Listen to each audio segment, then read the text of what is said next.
सोचने वाली बात है कि भारत जो दुनिया का सबसे बड़ा लोकतंत्र है, आखिर इतनी मजबूती से खड़ा कैसे है। इसकी एक बहुत बड़ी वजह है एक बुनियादी कानून जिसका नाम है लोक प्रतिनिधित्व अधिनियम 1950। अब ये सिर्फ एक कानून नहीं है, समझ लीजिए ये वो ब्लूप्रिंट है जो हमारे चुनाव का पूरा ढांचा तैयार करता है। मतलब चुनाव होंगे कैसे, वोट देगा कौन और हमारे लोकतंत्र की शक्ल आखिर दिखेगी कैसी। तो चलिए इस कानून के अंदर झांक कर देखते हैं।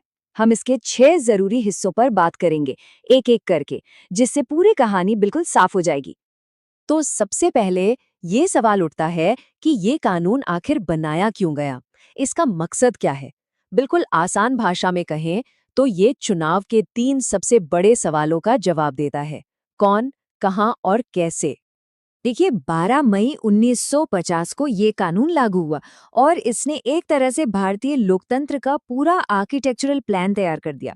इसके 3 मुख्य काम है। पहला, संसद और विधानसभाओं में सीटें बांटना, मतलब किसको कितनी सीटें मिलेंगी। दूसरा, चुनावी इलाकों की हद तय करना, यानी निर्वाचन क्षेत्रों को परिभाषित करना। और तीसरा और सबसे जरूरी, ये तय करना कि वोट देने वालों की लिस्ट यानी मतदाता सूची कैसे बनेगी। अच्छा, तो सीटें बट गईं। अब आगे बढ़ते हैं और देखते हैं कि ये कानून पूरे देश का चुनावी नक्शा यानी इलेक्टोरल मैप आखिर बनाता कैसे है। इसे ना ऐसे समझते हैं, सोचिए एक बड़ा सा संसदीय क्षेत्र का गोला है। अब उस बड़े गोले के अंदर कई छोटे छोटे विधानसभा क्षेत्रों के गोले हैं। तो बड़ा वाला गोला लोकसभा चुनाव के लिए है और उसके अंदर के छोटे गोले राज्य के विधानसभा चुनाव के लिए। यही है हमारे पूरे लोकतांत्रिक प्रतिनिधित्व की बुनियाद।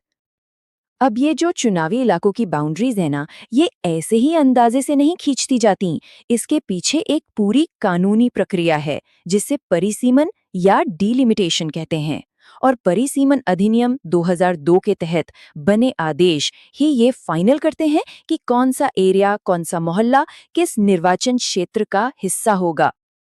तो ये कानून काम कैसे करता है सीट बांटने के मामले में? चलिए एक उदाहरण देखते हैं। सिक्किम राज्य की विधानसभा के लिए इस एक्ट के तहत कुल 32 सीटें आवंटित की गई हैं, यानी एलोकेट की गई हैं। बिल्कुल ऐसे ही अगर हम नागालैंड की बात करें तो वहां की विधानसभा के लिए 52 सीटें रखी गई हैं। और हाँ, इसमें अलग अलग जिलों के लिए कुछ खास प्रावधान भी हैं। तो हर राज्य की जरूरत के हिसाब से ये तय किया जाता है। चलिए अब आते हैं चुनावी प्रक्रिया के सबसे सबसे जरूरी हिस्से पर। वो है वोट देने वालों की लिस्ट, यानी कि हमारी मतदाता सूची को तैयार करना। तो ये मतदाता सूची है क्या? समझ लीजिए ये लोकतंत्र के खेल के लिए खिलाड़ियों की ऑफिशियल लिस्ट है। और कानून ये बिल्कुल साफ करता है कि हर एक विधानसभा निर्वाचन क्षेत्र की अपनी एक अलग वोटर लिस्ट होगी। ऐसा नहीं कि सब मिक्स हो जाए। और पता है, इसका सिस्टम बहुत ही स्मार्ट तरीके से डिजाइन किया गया है। लोकसभा चुनाव के लिए कोई अलग से नई लिस्ट बनाने की जरूरत ही नहीं पड़ती। बस एक संसदीय क्षेत्र के अंदर जितनी भी विधानसभा सीटें आती हैं, उन सब की वोटर लिस्ट को जोड़ दो और बस संसदीय क्षेत्र की लिस्ट तैयार। ओके, अब बात करते हैं उस हिस्से की जो सीधे सीधे हम सबसे जुड़ा है। मतलब वो कौन से नियम हैं जिनके आधार पर ये तय होता है कि किसका नाम वोटर लिस्ट में आएगा। तो आखिर वोटर लिस्ट में रजिस्टर होने के लिए क्या शर्तें हैं? कौन योग्य है? कानून में इसके लिए बिल्कुल साफ शर्तें हैं। धारा 19 के मुताबिक उम्र कम से कम 18 साल होनी चाहिए। उस निर्वाचन क्षेत्र के मामूली तौर से निवासी यानी ऑर्डिनरीली रेजिडेंट होने चाहिए। और सबसे जरूरी, किसी का नाम एक से ज्यादा जगह की वोटर लिस्ट में नहीं हो सकता।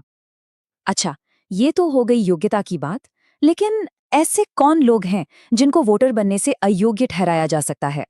तो धारा 16 में अयोग्यताओं के बारे में बताया गया है। इसमें 3 मुख्य बातें हैं। पहला, अगर कोई भारत का नागरिक न हो।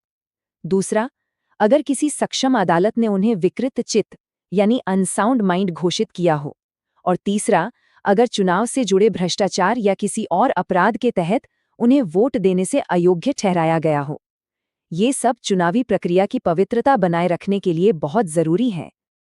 अब ये मामूली तौर से निवासी का मतलब क्या है? ये थोड़ा जटिल कानूनी शब्द है, पर आसान भाषा में इसका मतलब है किसी का परमानेंट घर। ये कोई अस्थायी निवास नहीं है।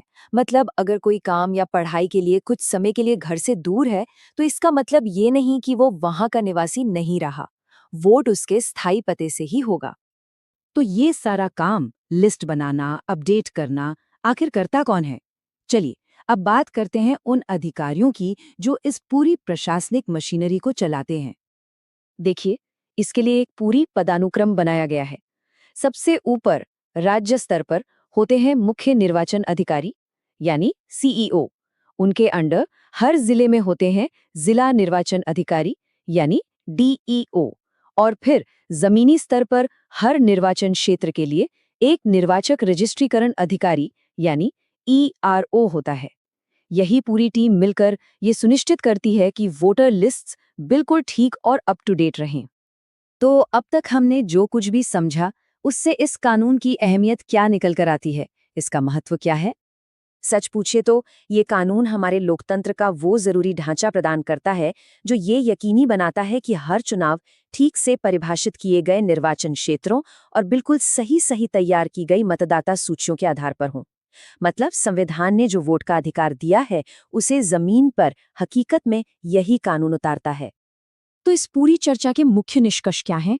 साफ है, ये एक्ट लोकसभा और विधानसभा के लिए सीटें बांटता है, निर्वाचन क्षेत्रों की सीमा तय करता है, ये परिभाषित करता है कि वोटर कौन बन सकता है और कौन नहीं, वोटर लिस्ट तैयार करने के लिए पूरी सरकारी मशीनरी स्थापित करता है, और ये भी सुनिश्चित करता है कि कोई भी एक से ज्यादा जगह पर रजिस्टर न हो। और इस सब के बाद एक आखिरी सवाल, एक सोचने वाली बात। 70 साल से ज्यादा हो चुके हैं। आज के आधुनिक डिजिटल भारत में लोकतंत्र की ये बुनियादी नींव, ये कानून नई चुनौतियों का सामना कैसे करेगा? इस पर जरूर सोचना चाहिए।